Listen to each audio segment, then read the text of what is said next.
Hey guys, and welcome back to another episode of Digital Artcast. Once again, coming at you with another great episode. I'm hoping you guys out there in Artland are dealing with the uncertain times that we face at the moment and everything that's going on in the world. Again, like I say, over the last couple of episodes, I hope you guys are staying safe and making sure that you are keeping productive. And I can only hope that these episodes are in some small way helping extend the life of your sanity while we are in lockdown. Again, it's been a really trying time. I've tried to get a lot more guests on the podcast in the last couple of weeks, months, to try and fill up that void of people spending so much time at home. Our guest today, again, is an epic one that I've been trying to get on for a while. And the work that this artist done has jumped out at me about a year ago, and I was following their career as it went. And now their career has exploded again into amazing new things just recently. And I thought it was a good time to come on and talk about their career, their past, how they got into art, and then everything in between. So today, I would like to introduce another amazing guest on the podcast, Miss Hannah Watts. Hey, Hannah. Hello. Thank you for having me. You are quite welcome. So we were just kind of diving in and out before we started recording about, bits and pieces of your life. But for people who don't particularly know you or know your work at the moment, can you give a quick intro on who you are and what you do? Sure. So, my name is Hannah Watts, and I'm currently a senior prop artist at Reflections, UBISOFT Reflections, which is in the northeast of Newcastle. Wait, no, northeast of England, rather.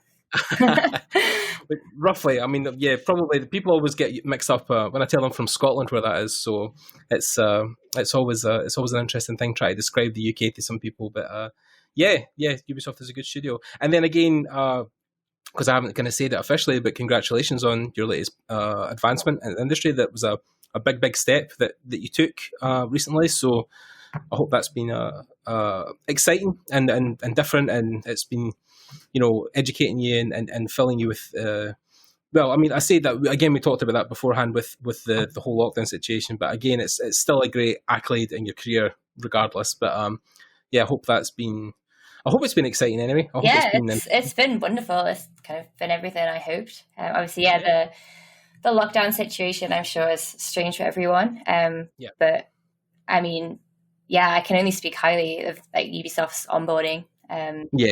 And the efforts that they put to get me involved with the team. Mm-hmm.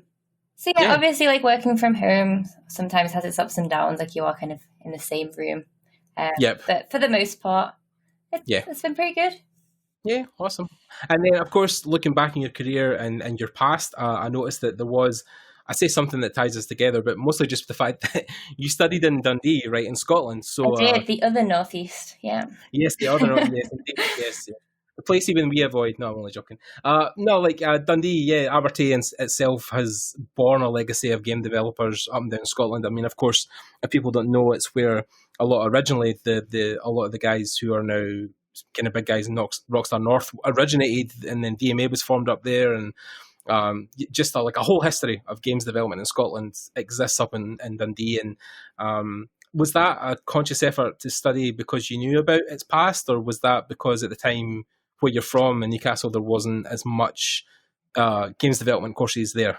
Well, I'm actually from Liverpool, so I'm not a geordie. Okay.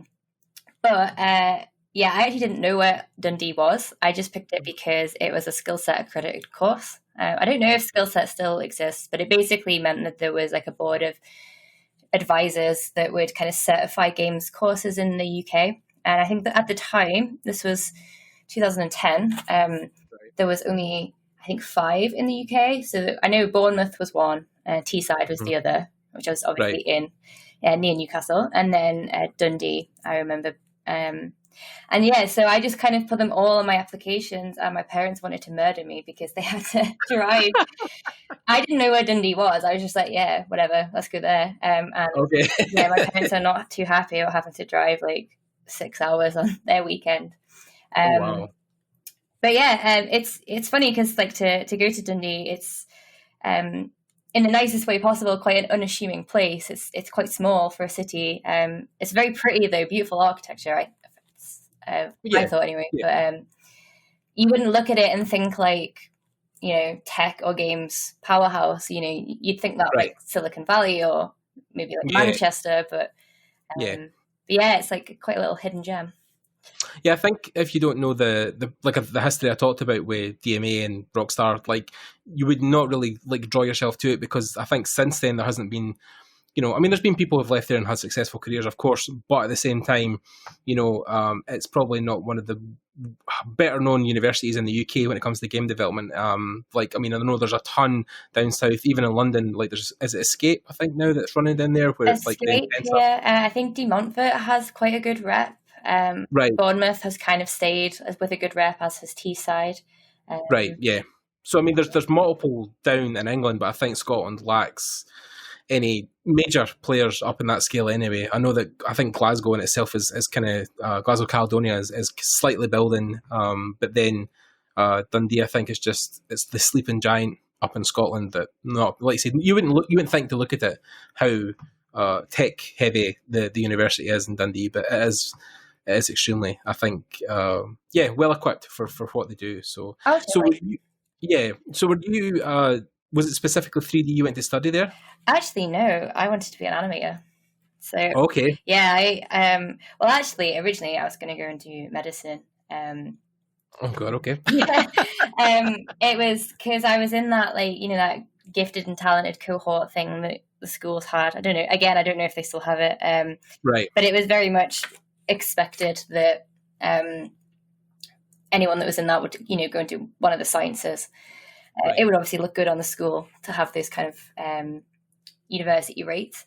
Okay. And yeah, I actually went on a day trip because the A levels that I picked were all science, apart from I was adamant that I was keeping art.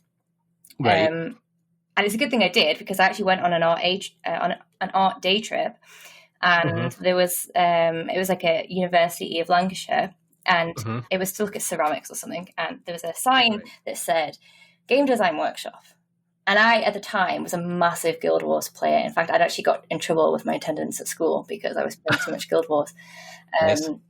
And I snuck off away from my class, who didn't notice me gone, which is super safe. But yeah, I basically snuck into this class, and I asked if I could sit in. And it was meant to be fully, but you meant to book in advance, but they just let me sit in. And they actually, you know, props to the lecturers there. They kind of took me around by myself and like showed me all the work on the walls and talked about the course and stuff. And that's when I first realized that games could be a career. And I was like, yeah, I don't want to do medicine anymore. So I went home, redid my cover letter for getting into uni. My parents were a little bit confused. I wouldn't say disappointed, but they just didn't quite get it at first. Okay. And then, yeah, just never looked back. It kind of all fell into place after that, I suppose. I was going to say it would be an interesting path you would have taken if you'd went into medicine around this time, especially. That would have been. It's actually funny you say that, because this is completely off topic. But my best friend Steph, we were going to go and do medicine together at Liverpool, and she, I think, only graduated like a year or two ago, and yeah, she's been working the front lines this summer. God. Yeah. So if you've been out clapping for her every Thursday, then you've been out cheering her on. Yeah. I've given a little clap, yeah.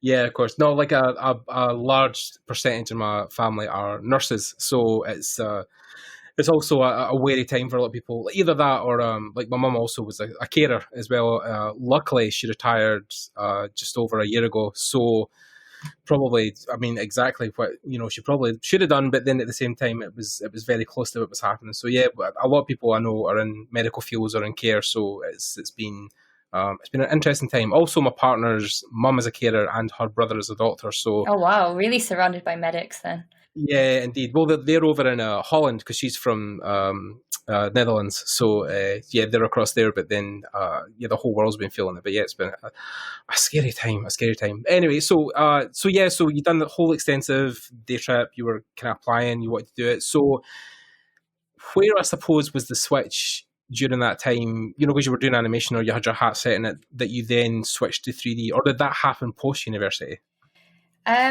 So I'd say in maybe the first, so obviously Scottish courses are 4 years as opposed to the Right. 3 at England. Yeah. So I'd say maybe halfway through my second year, I realized that I just hated animation. We'd done like the foundations of it with like the post-its and improving your 2D fundamentals and stuff. And I didn't mind them so much. But then when we got into Maya in second year, it was far too finicky for me. I hated it. I just wasn't interested. I didn't like all the stuff with the keyframes. And I actually didn't know what I wanted to do for probably about a year and a half. I was mostly doing 2D stuff because I came from a fine art background, and it was easy to get my grades if I did 2D projects for my coursework. Right.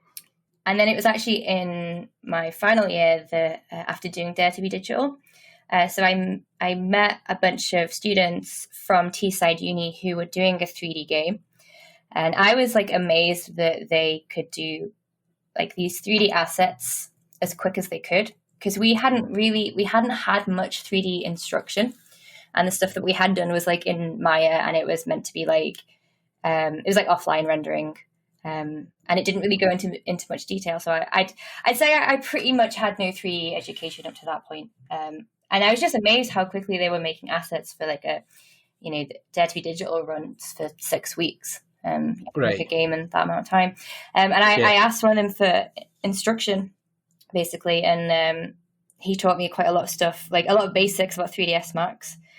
Right. And then that's when I decided, like my final year, that's what I wanted to do. I wanted to be an environment artist, and I just did not come out of my room for about a year and just kind of powered through. And this was the year before.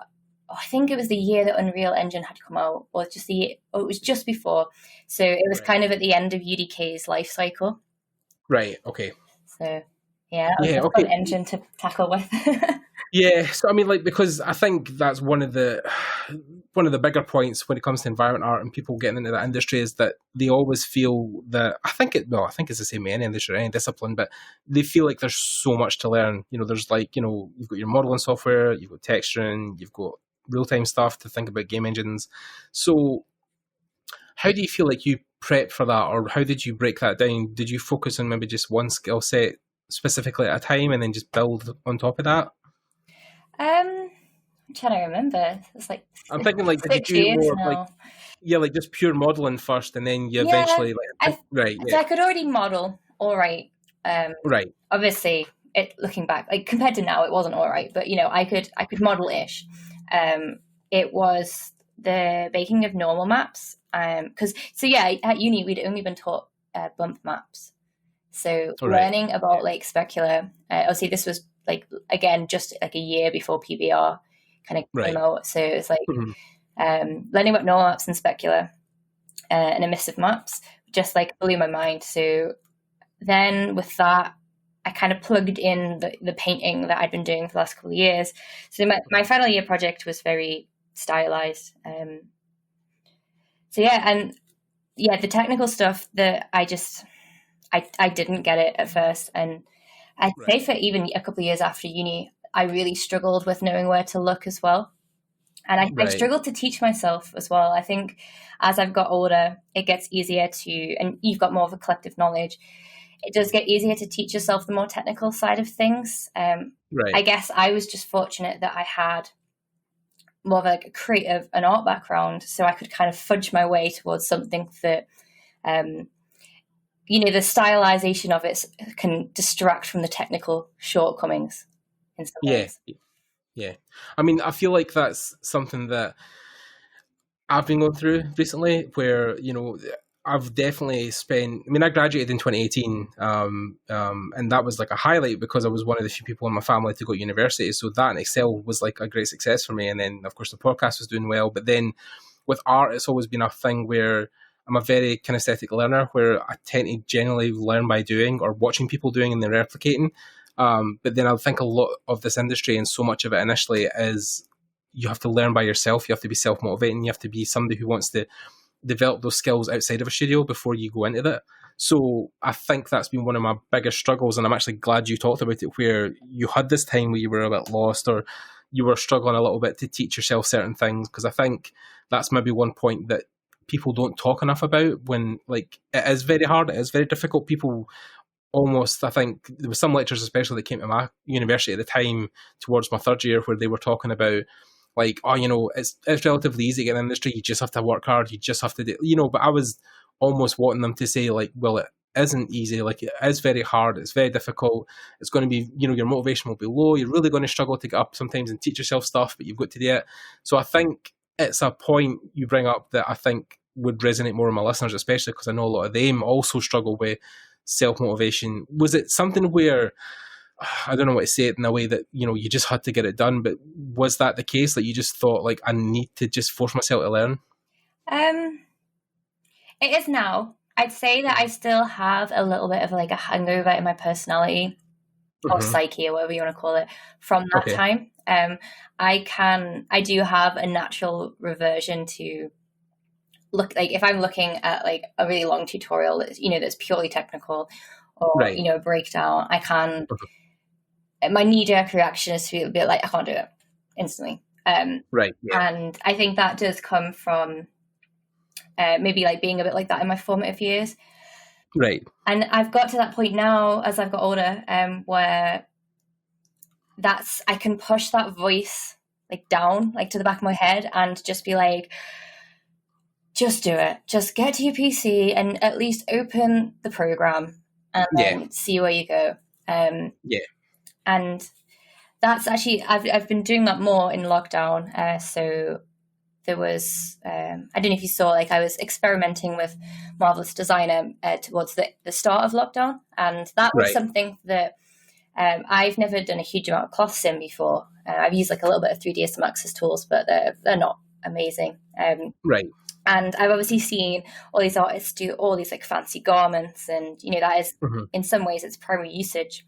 And so I'd convinced myself it was too impossible for me to learn it all. And this was only like what, 4 or 5 months ago. So basically, I watched a Flipped Normals like crash course tutorial, and I think it's just free on their YouTube. And within that same night, I'd already got like the base of my curtains done. And it's, you know, it's just a small step. It's like, oh, it's curtains, great. But it was enough to just learn the hotkeys and the logic behind the program. And as soon as I'd got over that first hurdle, I was fine. And also I still struggle with Marvelous a little bit sometimes, but failing that first time, or rather getting over that hurdle the first time, is it's way more intimidating than like, I forget a key now, or it's like a small bit I don't know how to do. It's like breaking the ice, essentially. No, of course. I think it's also interesting when you talk about that, you know, pushing that voice down in your head, because I think sometimes that voice is very hard to push down. It's almost like, I mean, I watched funny enough, I was on, I mean, this is just testament to me being 34 being in TikTok, but I was watching a TikTok the other day where someone had been like, they talked about, it was like, I'm trying to remember how they phrased it, but because they had learned in their formative years as a kid that everything was handed to them by their parents and they weren't always successful at things they'd done early on, then transition to an adult when you've got to push yourself and learn things that you aren't immediately successful or good at is even harder, because, you know, when you were younger, things came so naturally to you. Oh, 100%. And I think that gifted and talented cohort that I mentioned, I was in high school. I don't know if that was like a benefit to me or a detriment, because as you say, like you get used to being the hard work, everything's handed to you, everything comes easy, and you also get used to the rewards as well, which I think I've managed to get rid of that, or I like to think I've got rid of that in like my attitude, but certainly it can breed a sense of I don't know how to say it. It's like not horrible, but like entitlement, or like you get used to like rewards and praise, and when you don't get it, you can be a bit like, oh, have I done something wrong? Yeah, I mean, like for me, it was mostly because I was an only child growing up. So I mean, same. Yeah, so what I was going to say is your parents probably paraded you with, just praise your entire life and gave you everything you wanted.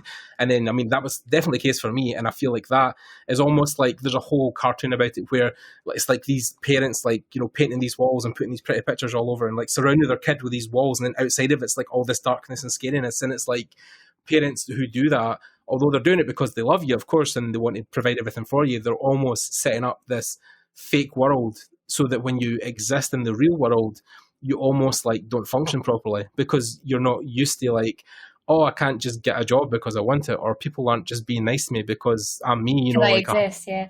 I mean, I was quite fortunate. Like my parents, I'd say maybe once I hit like 8, 9 years old, I wasn't really that spoiled, and I was a very independent child.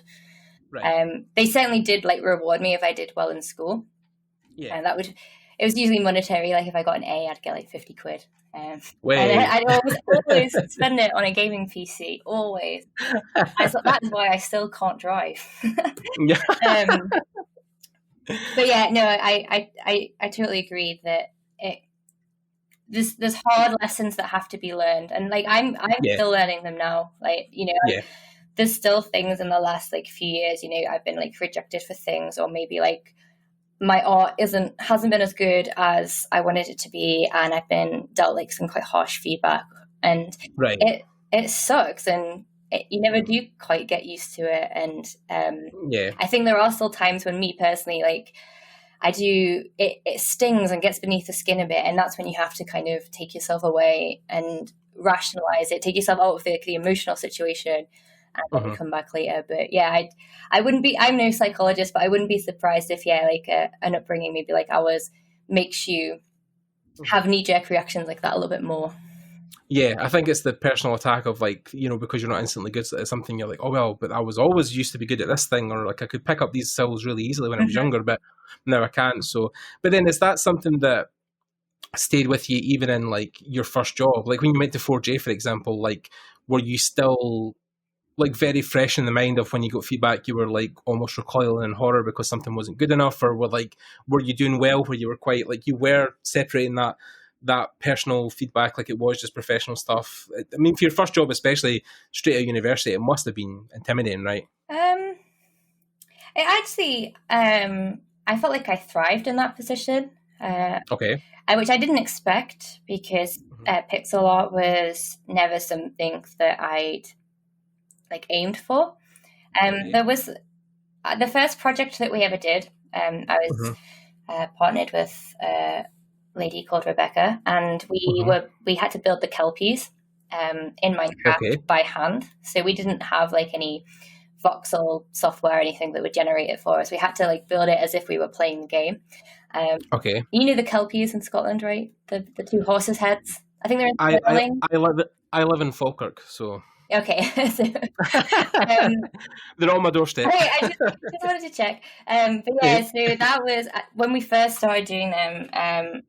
That was maybe in the first 2 weeks of me working there, and I'd never really played Minecraft that much, really. Right. And it was like, how the hell do we build these like organic 3D flowing horses' heads out of cubes?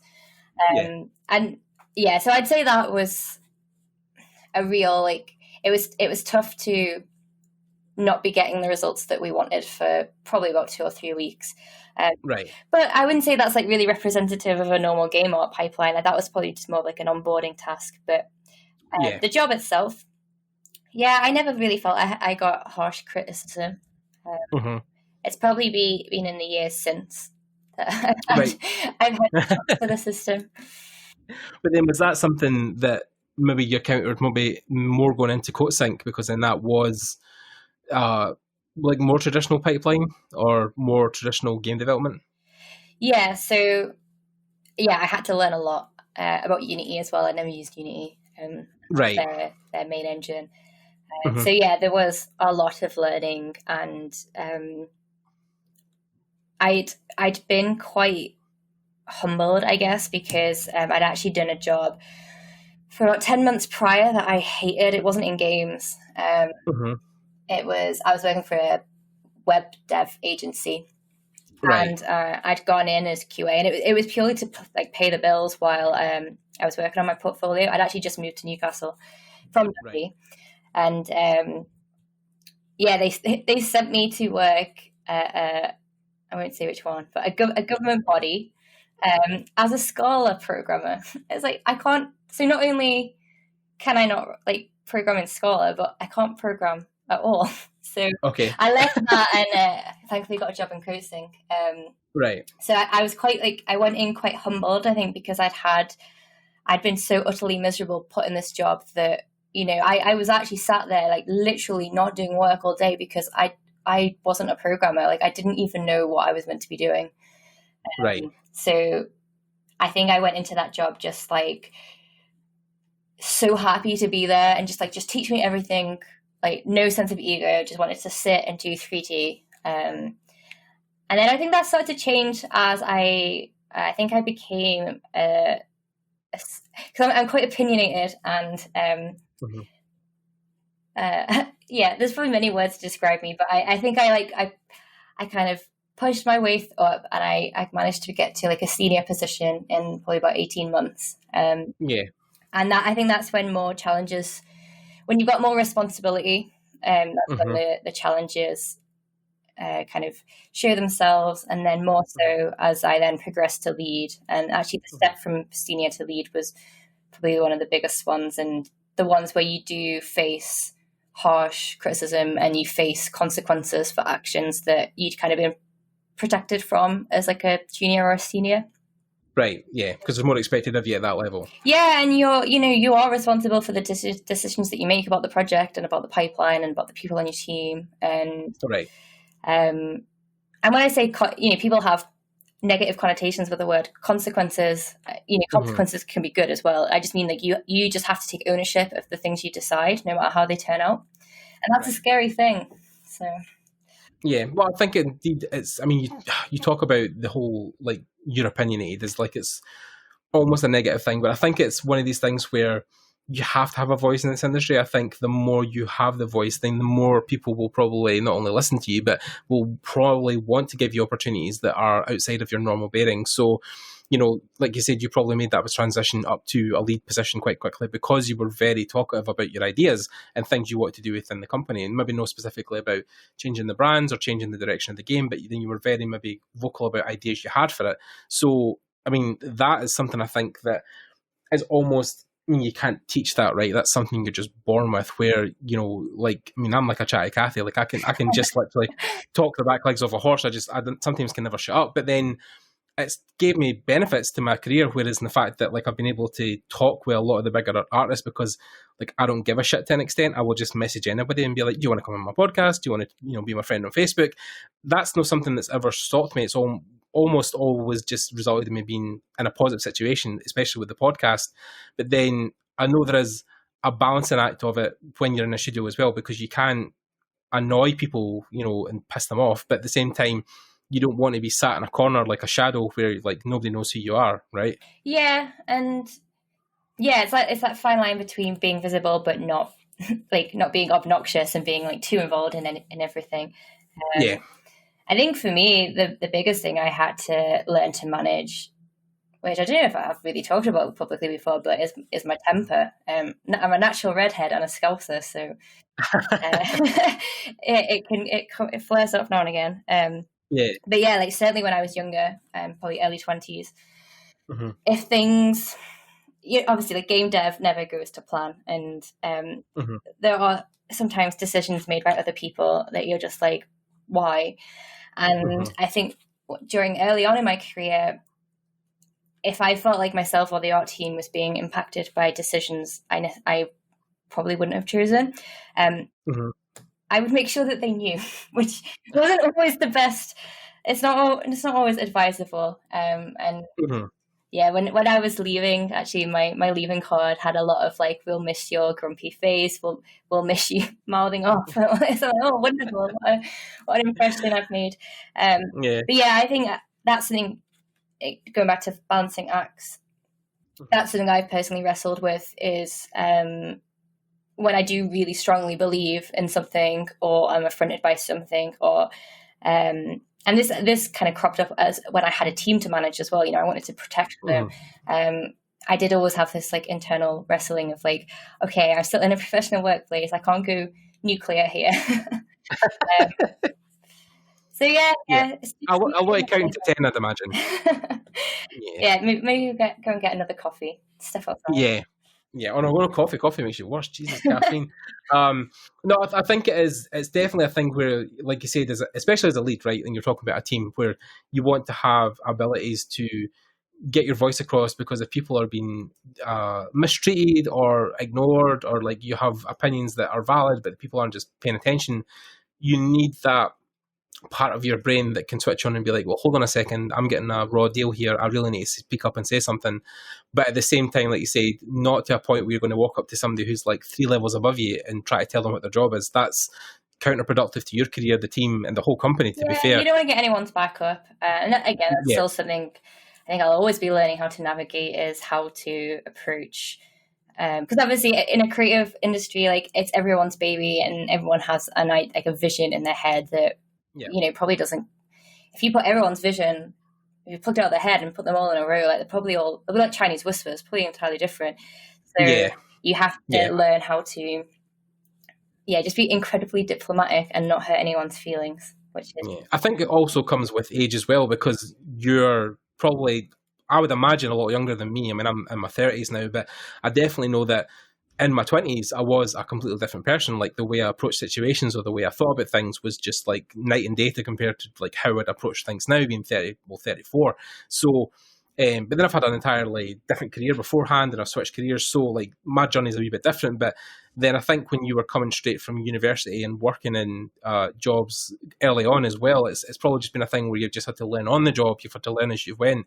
But I don't think that's necessarily a bad thing, because, you know, if you look at your career and how it's trajected at the moment, you know, it's went stellarly up and up and up since you've took on more and more challenges. So I think, although you talk about it in a slightly negative way where you're like, oh, you know, I've got a temper and stuff, I think it definitely has served you well, because, like you said, even in the last year, the whole amount of opportunities you've been able to experience, probably because you're so outspoken, or would you call yourself an extrovert?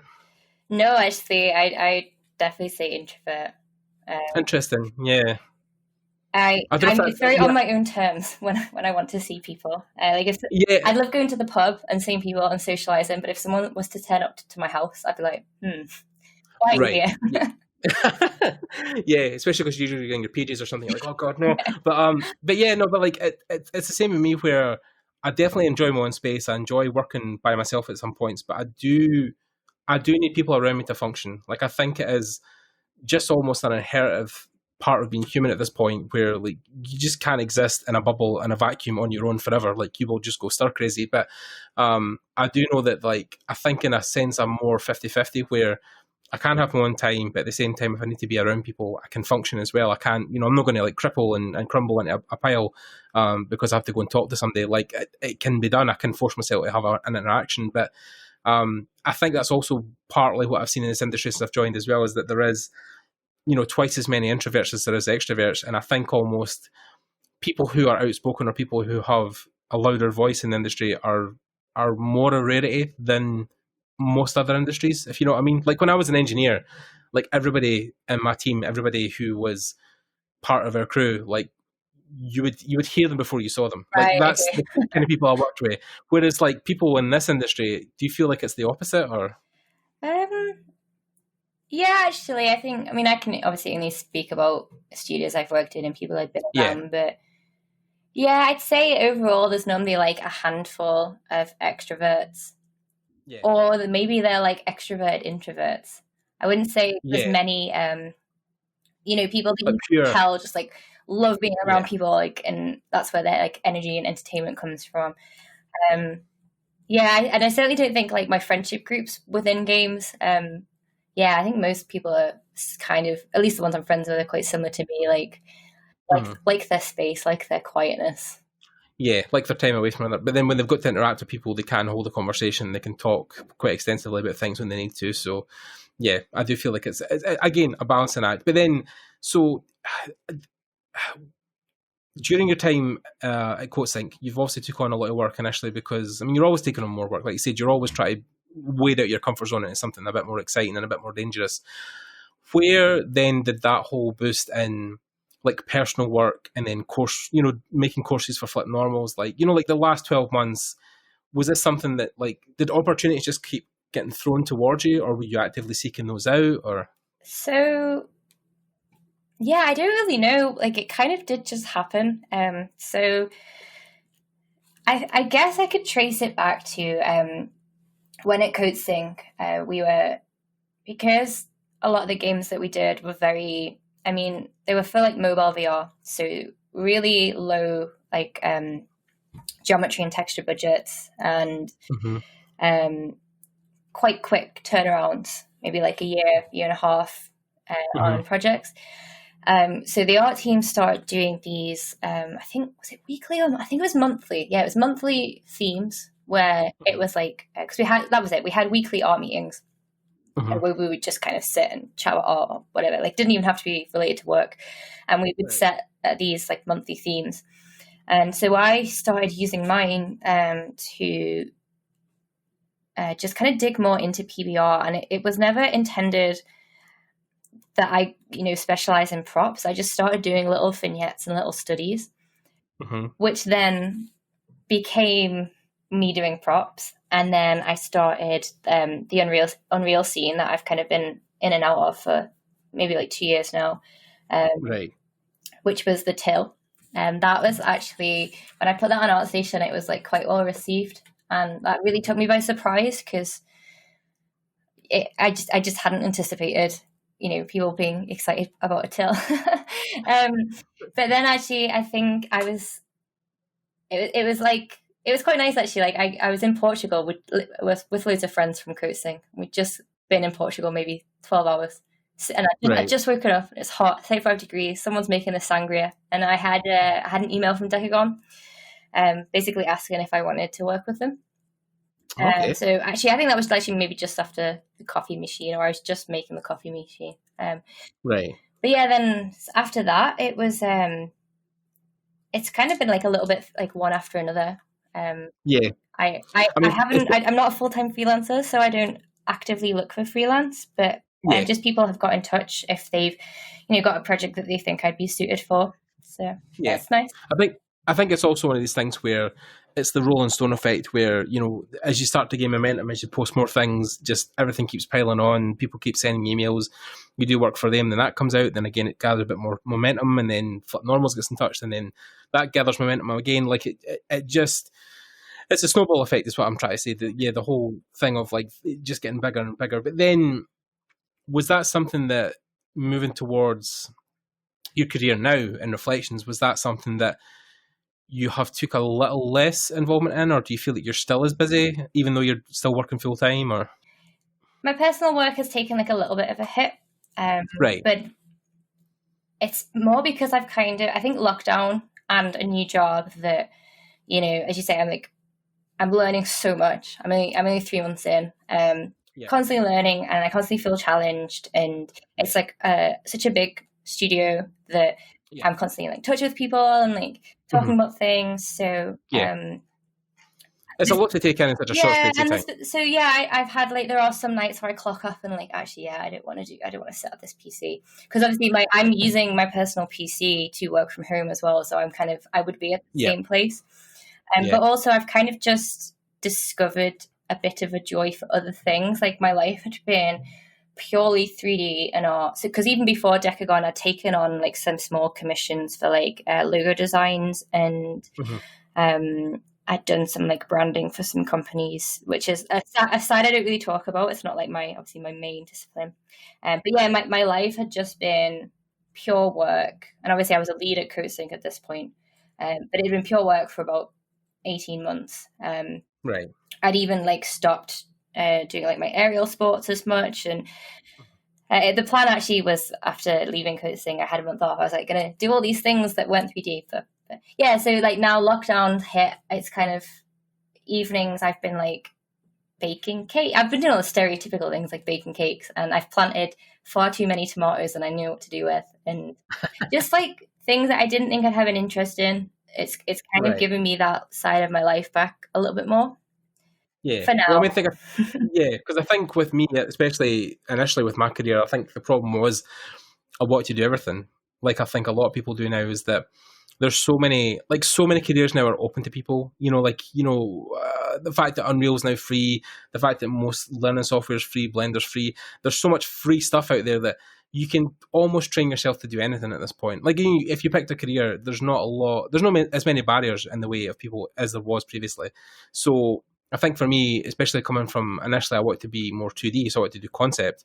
I just was trying to, I think, almost force that because I wanted to do it, but then I eventually learned that like I don't draw like everybody else. Like I don't constantly fill a sketchbook every day. So 3D for me spoke to me a bit more because it was more of an immediate result. So I think it's almost a problem where people try to take on too much initially. But I think the good thing you have now is that because you have established yourself in that field, you can now turn your hand to other things that are outside of your realm of understanding. So, like you said, you can do more UI stuff. And I looked at your UI stuff before we talked, and I mean, the stuff you are doing UI wise is like as good as any professional UI designer. So, I mean, you've almost got like your hand in two careers at this point because you can do both quite well. So, yeah, I think it's just a thing where once you have established yourself, then you can look to other paths. Like what I'm trying to illustrate is that rather than take everything on at once, I think the main focus initially that I missed was that you really need to be specialised initially, and then you can try and broaden your horizons as you go on. Yeah. You know what I mean? So I did a talk at EGX in, I think it was September just gone.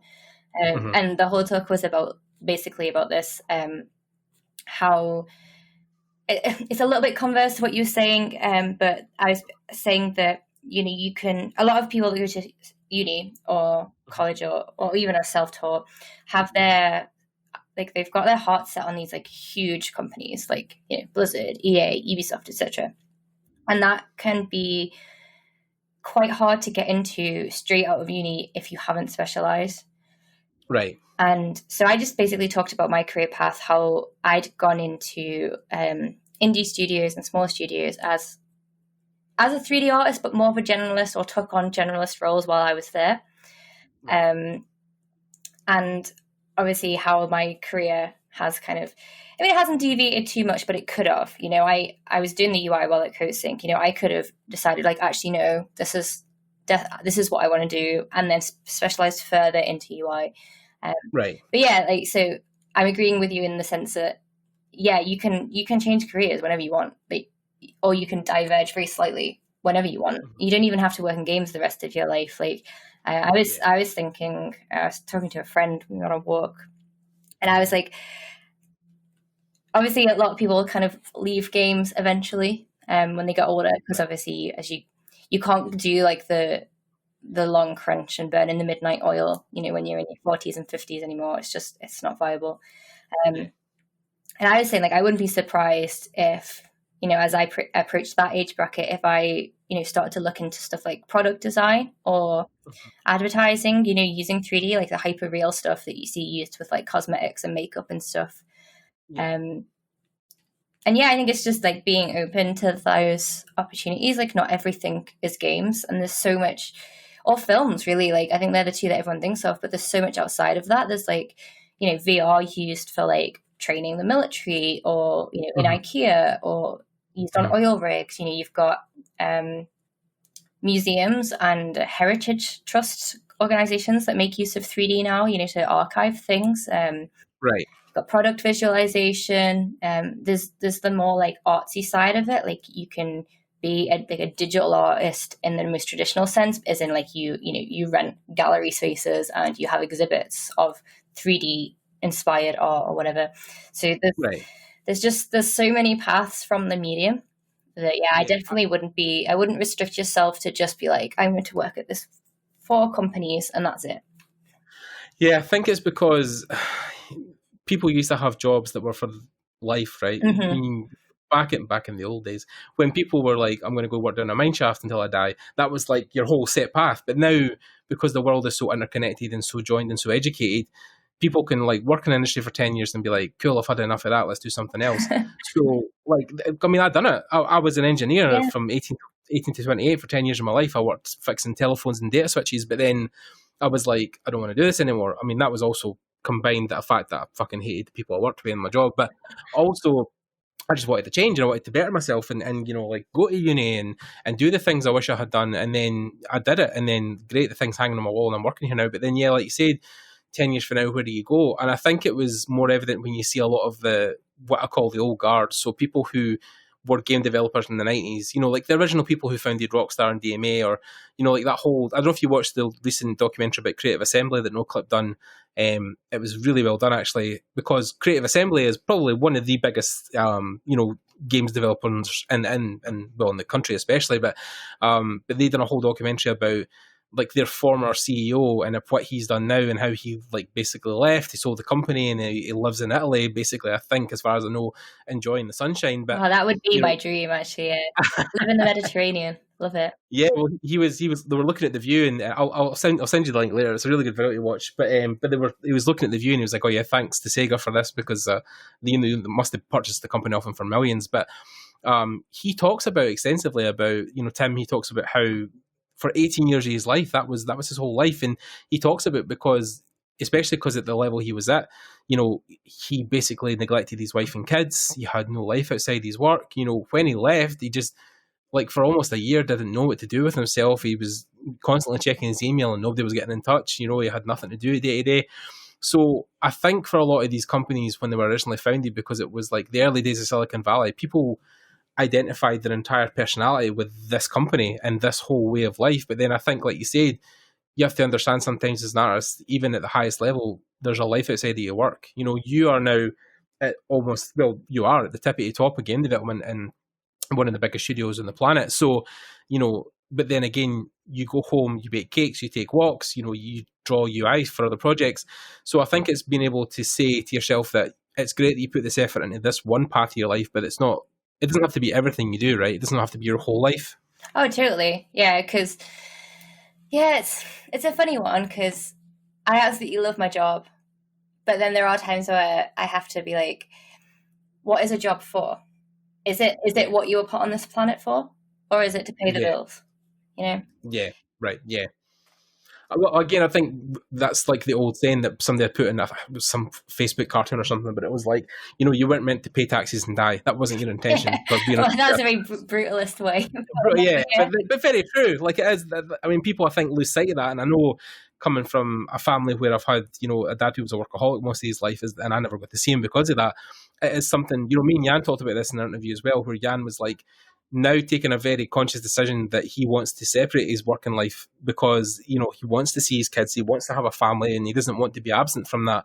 And I think it's also one of these things where, like you said, you have to try and think about your life outside of your work. You have to have some kind of balance, because then when you come back to your work, you don't want to be so burnt out that you just can't do anything because you've done so much of it already. There needs to be a 50-50 split in what you're doing. So, yeah. It is hard to transition. Like, I remember... So after I left Coatsink, I had a month off, and that was when I used most of that to do freelance work, but also the flipped normals tutorial. So I was still pretty much working like full work days and extra in that month. Right. And then when I started at UBISOFT, I obviously ceased freelance work for a while to, I had a lot to learn, and I didn't want to be dealing with clients and deadlines on top of remotely overburdened, yeah. Right when the UK had gone into lockdown, so I forgot what I was going to say. I had a point to make that. Of course, I remembered. But yeah, I really struggled at first. Maybe in the first month when I would clock off, and I knew that I needed to relax or keep up with my yoga, because obviously my studio. Like the yoga studio, obviously they weren't open. I didn't want to lose all that, and I knew that I should be doing productive things, and I ended up just moping around the house because I was so used to at Coatsink. Like, I would finish at 5, 5:30, get the metro home, be home for 6, maybe quickly eat something, log on, and then work till midnight, 1, 2 a.m. Rinse and repeat every day. And then suddenly having that vacuum in my evenings, I just didn't know what to do with it. It was more stressful because I felt like I was wasting this finite time that I have. Well, I mean, it's interesting you brought that up as well, because, you know, I would have said sometimes I fill that void with video games, but then we had this talk beforehand about you've given up playing games almost entirely because your work was so involving. Is that something you think you would like ever go back to, or do you feel like that's something that's just like dead to you at this point? Or some games hook me.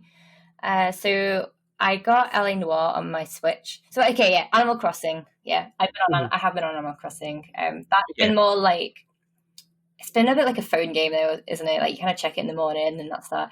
Yeah. But I got LA Noire on my Switch because I'd never played it when it came out. Once you play it in VR, it's so good. That really hooked me, and I think like one Sunday I was a little bit hungover and I just lay in bed playing LA Noire from about 9 a.m. till about 11 p.m. Only getting up to eat.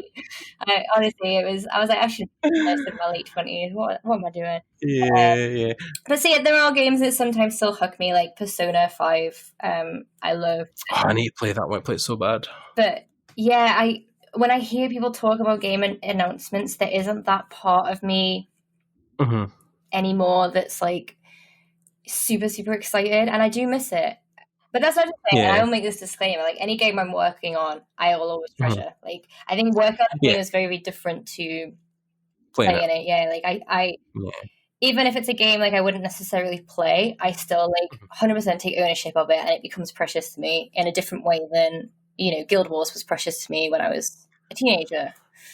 Yeah, I think it's one of those things where as your career progresses and your age changes, that I think it's paying attention to things that maybe resonate with you more. So like when you're younger, you probably play everything and anything because you're just desperate to play something new.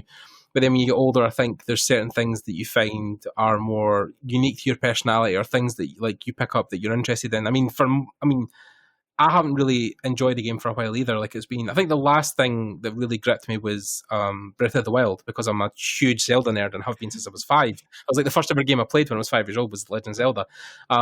So for me, Breath of the Wild was like not only the best Zelda game I played, but one of the best games I'd ever played. So that like just, you know, I think for maybe only 2 weeks straight, I'd never put my Switch down. I was so enamored with it. And I haven't really felt that way much games. I think maybe because this is a whole different subject, but I feel like sometimes modern games don't have a whole lot to say or aren't just as involved as they used to be. Whereas recently, we were talking before we started recording, like I've been hooked in Death Stranding. Like I think, especially with Kojima, it's like his storytelling always resonates with me. And I think that's the thing that you develop as you get older, is that there's certain developers or certain storytellers where you look forward to what they release because you're enamored with those worlds, but then you're not going to play every single shooter or MOBA or thing that comes out because, you know, you're looking for unique experiences. You're looking for things that are more attuned to your time in your life. So I think at the moment, a lot of my stuff is single player, offline, storytelling driven. Like that's the stuff, you know, like Last of Us, that kind of stuff. Like that's the stuff that now resonates with me because, you know, I don't have, like with online games, I don't have like weeks and months and years to get good at them, or, you know, hours and hours per week to sink into it to progress. Although Animal Crossing, I think, is almost like crack cocaine at this point. I have been trying to pull the Switch away from my girlfriend at points, and she's been shouting at me. But yeah, like I think it is a thing where you change just your tastes. Is that probably the simplest way to put it? I don't know if it's tastes. I think I have the same tastes as I did. I think it's just, I don't think it's the game's fault either. I think it is me. I think I have such a low attention threshold now that the minute a game is difficult in an unpleasant way, I turn it off. Like I just get this instant, like, I don't want to play this. And actually, I'd probably be a really good candidate for level designers who are like testing like world comfort stuff. like the minute something inconveniences me, I'm like, oh, I don't want to play it. Yeah, I don't want to. But going back to that, like similarly with you're saying about narrative experience, like I'd say the last console game that really, really hooked me, and I think I just binged on it, was Detroit Become Human. I know like that was a little bit, I wouldn't say controversial, but some people were like, oh, it's not a proper game. But I think at the point in time that I played it, I needed that. I needed like beautiful 3D worlds to satisfy the artist in me. Yeah. A really good narrative and characters, and then just mechanics that I could just hit X and square occasionally. Yeah, I think that. I was going to say that because I used to dig playing a lot of the Telltale games, like the Walking Dead series, and then like Wolf Among Us was one of my favorites because it was like watching a movie to an extent or a TV series, but you got to pick and choose what happened. So I think that was something also that fed that part of me that I liked as well. So yeah, I think it's definitely picking things that I think feed on. I'm trying to think how to word it basically, but I think, like it says, it has come down to certain things with taste and time and worlds you want to explore. Also, yeah, like Persona as well. Like I've never really played Persona, but I know I want to because every time I look at that game, my friend has it on PS4, and every time she's walking about, like it looks like Tokyo, and I love Japan, so I'm like, yeah, well, I would love to walk about because I've heard it's a really good depiction of Tokyo. So it's quite surreal as well. So I quite like surreal things, or like things with a bit of like conspiratorial or mysterious / overtones. What you want to describe? I think also for my taste as well, I think what I need to try and start doing is playing games away from my computer, because at the moment I think I'm kind of like you, where in essence, you know, my computer I use for my 3D stuff is also where my games live. So I think that's almost an important step for a lot of people, is that you need to separate those two lives, because then you're just like never getting up for your chair, and then that is like dangerous, because it's hard to sit and, you know, work all day on a computer doing 3D stuff and then sit and play games all night in a chair as well, because you're never walking, you're never getting up. And that's where I found my transition was hardest when I changed careers, because I would work all day lifting and shifting and, you know, doing some heavy work that would make me sweat, and I'd get an exercise, but then I'd come home and sit on the couch and play games. But now I felt like you'd earned it, I guess, at that point, because it was so intense. Definitely, but then now, of course, I'm doing stuff on the computer, and then at night I'm doing stuff on the computer, and then I'm doing stuff on the computer. You know what I mean? Like it never stops. I think I just need a really good RPG on the Switch, because I obviously bought the Switch for Animal Crossing maybe about 2 months ago, and I kind of had this idea, because I always played Game Boy Advance and DS as a kid, and I would I had one of those those IKEA chairs that everyone has, and I would sit with my Game Boy plugged into the wall, and I would just play like Golden Sun or something all day. Nice.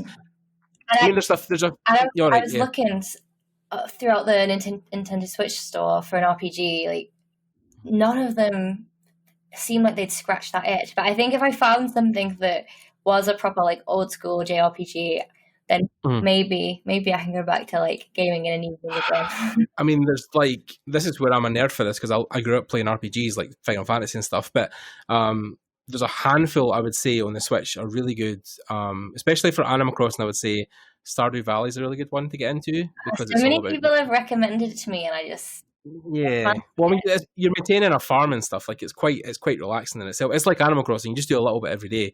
But then the more hardcore stuff is like, well, Breath of the Wild, of course, like that is like one of the ultimates.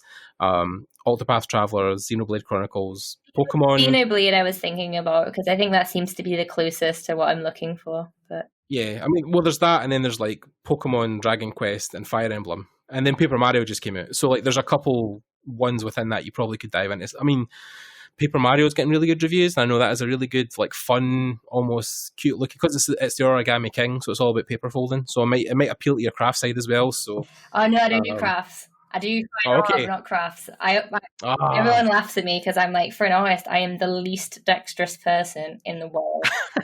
Like, if my like earrings get tangled up, I'm like, oh, I've been them. They're done now. I can't untangle them possibly. I'm not dealing with it. That's it. It's done. It's dead to me. Yeah, I'm not a crafty person at all. I'm sure it looks very pretty, but I think it's finding the craft that is for you, because I know that people like, you're like, oh, I don't want to do scrapbooking, or I don't want to do that. Like people like getting clay or something. Like you just got to find the thing. Actually, I used to go to life drawing classes but you modelled with clay.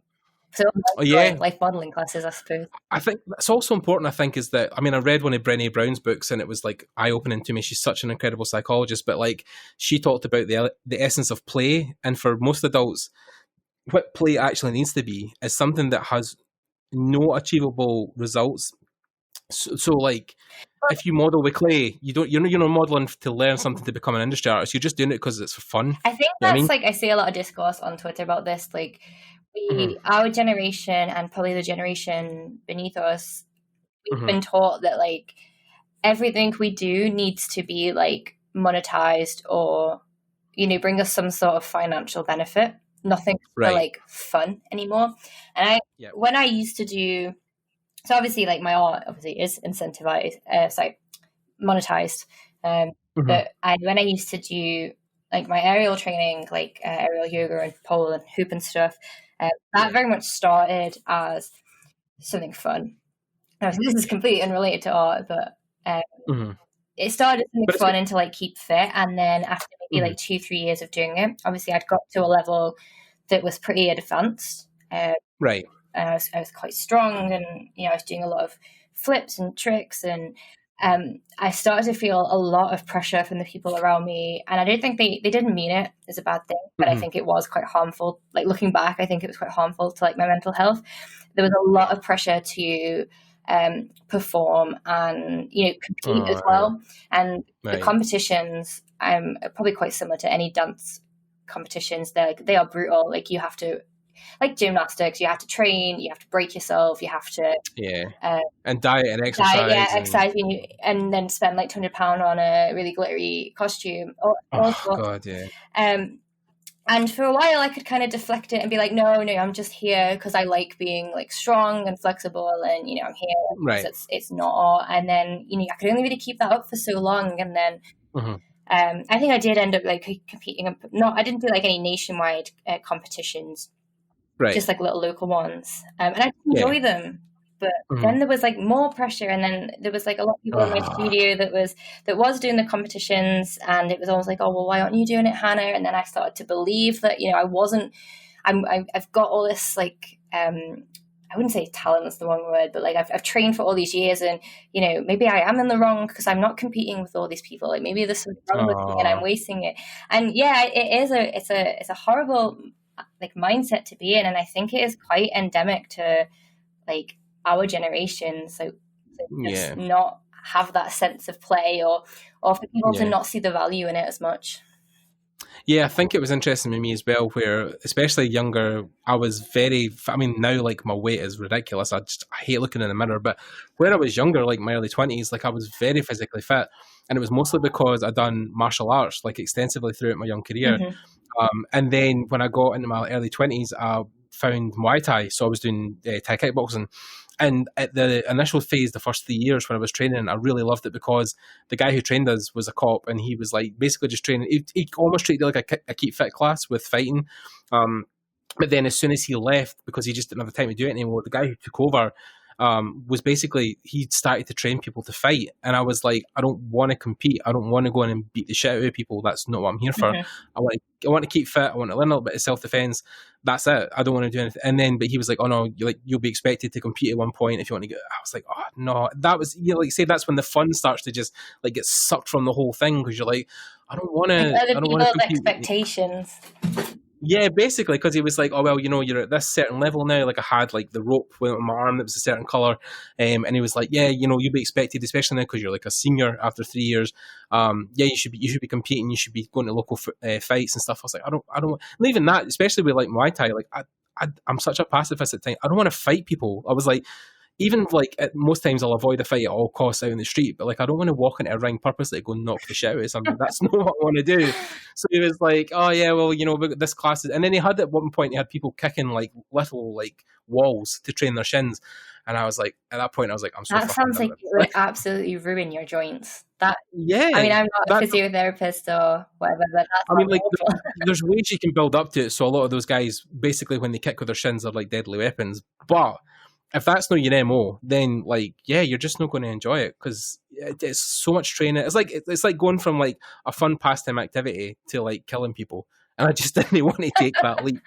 I was like, jump when you put it like that. No, I know. But then, like, yeah, like you said, it's good when there's no. I think even arts, you know, for me, when I talk to a lot of people about art and expectations, one of my friends who I met at Axis when I was interning there, like he's now working at Blur Studios, but when Javier was working there, he used to keep a sketchbook or just like loose bits of paper where he sketched like Zelda, like Link stuff, and like superheroes and Batman. but it wasn't for the like he was working on Destiny 2 at the time, but like they were making 3D models and stuff, but he was doing this stuff, like the stuff in the paper was just for him. He didn't show it to anybody. It wasn't something he put on his ArtStation. Like it was literally just, he loved doing comics about superheroes, and that was like his thing he had from like, you know, when he was 4. But then when he carried it into his adulthood, like he's like, oh well, I'm a 3D artist, like that's my day job, but like the stuff I do here, this is just for me. And I think that's almost like, I felt so jealous because it was so freeing. Like he had such an amazing hobby that was just for him. He didn't have to show it to the world. I mean, now like he's posting stuff on his Instagram constantly. It's all his drawings, but I just love the fact that there was no expectations for his drawing, and I think that's why he thrives so much of it as well as in his 3D, because there was no expectation. You know what I mean? Yeah, I always say that about my digital paintings. So like I'm kind of similar. I've got an Instagram where I just like dump my paintings. I haven't done any in a couple of months, but Right. yeah, like I don't. Obviously, I was trained in college to like paint and stuff, and I did it a little Right. bit throughout uni. And I have done like I have done some fundamentals, but yeah, I pretty much just like paint for me. And if I put it on Instagram more as like a blog for myself, and if people want to follow it, they can follow it. Obviously, I Right. always appreciate feedback, but I'm not training to be a painter or an illustrator. I have no desire to be. It's just I see like mundane things when I'm out and about and think, oh, I might paint that, make it a little bit colourful. Or like for about a year after I obviously mentioned before, I love the Mediterranean, I love Greece. And for about a year and a half, I just painted from photos that I'd taken in various Greek holidays I'd been on. And that was like super relaxing to me, because it was obviously looking at reference of a place that I love and have fond memories of. And then I was just painting it for me, and I would just sit on my iPad and tune out. And I wasn't, you know, measuring myself to anyone. I wasn't trying to paint something, that will, you know, become a print or go in some art book or something. Right. And yeah, I totally agree. It's quite nice to do that like supplementary activity.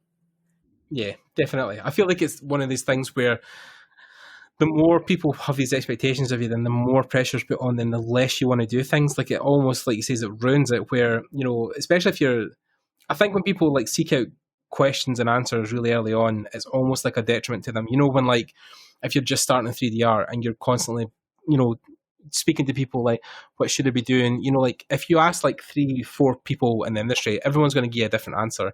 Like, oh, you know, learn Blender, learn this, learn that, or you really should be looking at, you know, I think so much of the early career and a lot of your early art career should be you finding your own way and making your own path. Because the thing, like I've talked about this before, I've interviewed 50 odd people over the last couple of years, and whenever I talk about or ask the question, how did you get into the industry, every single person has a different answer to that question. Yeah, and it's maybe like a slightly, I don't know, unfriendly / controversial thing to say, but I actually really don't like it when people message me out the blue being like, oh, I really fancy being a 3D artist, how do I do it? Because I'm like,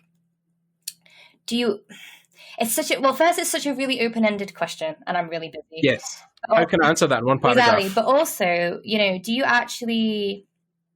want to be a 3D artist, or do you just like the sound of it? Because I feel like, as you say, it's better if you start to be interested in something and think like, yeah, I fancy, you know, finding out more about that, or maybe giving it a go. Like, just start Googling, just start reading random stuff. Like, I feel like just kind of sending out blanket emails, and as you were saying, like asking like 4, 5, 10, 20, whatever artists, like, how do I do it?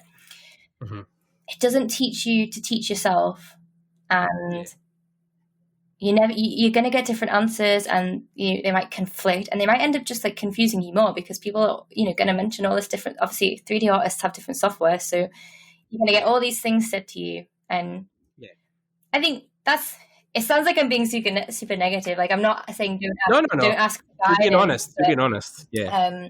It's better to, you know, do a bit of research and reading yourself, and really think about what you want to be before you start, you know, feeling like, how do I do 3D? Yeah, I think it's especially maybe my fault when I was, even like a couple of years ago when I was first starting in the industry, where I would generally talk to people because that was what I'd done previously in my work. You know, like if I had a question at my work, I would ask somebody a question and then hopefully get a response. But then with a lot of these guys in the industry, it's like you said, you know, if you ask a Max user how to use 3D, he's going to, you know, use his 3D Max pipeline. If someone who uses Blender, someone who uses Maya, whatever, Also, ZBrush, you know what I different mean? jobs, you know, there's software that Yeah. character artists still use that I won't. There's, Mhm. you know, VFX people are all going to be using like Redshift and ray tracing Yeah. and stuff like that. Like, Yeah. the term 3D is so broad that you know, it would be like, it's almost like asking, how do I be an artist? You know, you Yeah, just which have is something you can't just have answer. to dip your toe in and see where it gets you. Yeah, definitely. And I think that's a good way to end this as well. But then I think it's just a general life lesson is that, yeah, you have to forge your own path. And these podcasts can do a lot for you for just, you know, general advice and finding your way. But ultimately the journey is yours, and we can, you know, you can lead a horse to water, you can't make it drink it. So, you know, we can show you the way, but you have to make the journey yourself. Mm-hmm. So yeah, I'll not keep you too long because, of course, I know you want to try and relax at one point the night as well and get back to your life. But just wanted to say thank you quickly for coming on again. It was a real honour and a privilege talking to you. Well, thank you so much for inviting me. It's probably one of the longest podcasts I've done. It's been nice. Yeah. Well, I think I think it's one of just the testaments to sometimes how long I've done this now. But I tend to talk to people and then I get to like, okay, we're done, and the folk are like, Jesus, it's been an hour. Like it flies in sometimes. But then I think it's also when people talk about the industry with as much passion as we do, you've got, like, you know yourself, you could sit on a stage for 4 hours and talk about this because there's so much. I have to like remind myself not to talk the ears off my friends when I'm at the pub, because if I've had like a couple of drinks and something exciting has happened with my personal work or something, I'll just go on about it for hours, and they'll be like, Hannah, we're trying to enjoy ourselves. But that's also why you are where you are, Hannah, because of the passion and the excitement you have in your voice. Even I can sense it, like it is, you know. And like I said, you were one of the highest requested artists that we had on in the polls. Like, people were really wanting you to come on. That's insane. It's like a podcast of me rambling on about like not even hot stuff. No, I know, but then but you've had I think it's even a bit of therapy, just talking about the issues and problems you've had. It's probably, you find that there's a lot of people in the industry that are just like you, who are having the same fears and thoughts. And I think, as well as people at the high end of it, like you in AAA, if you've got the same experiences, then it makes them feel a bit more human, a bit more capable to go on and push on, because they know you've been through it too. So I think that's why it's good to have these. So yeah, anyway, thanks for listening, guys. If you made it to the end, I really appreciate it. Just check us out on all the platforms. We're on nearly every social and media platform, every podcast platform, Spotify, iTunes, Google Podcasts, the whole list. We also have a YouTube version if you're listening online, where we'll have video accompaniments. We'll have some of Hannah's work up. That's really just it. Again, thanks to Hannah for coming on. Thanks to you guys for listening, and we'll see you in the next episode. Stay tuned. We've got a really great assortment of guests coming on, and we'll speak to you later. Bye, guys. Bye.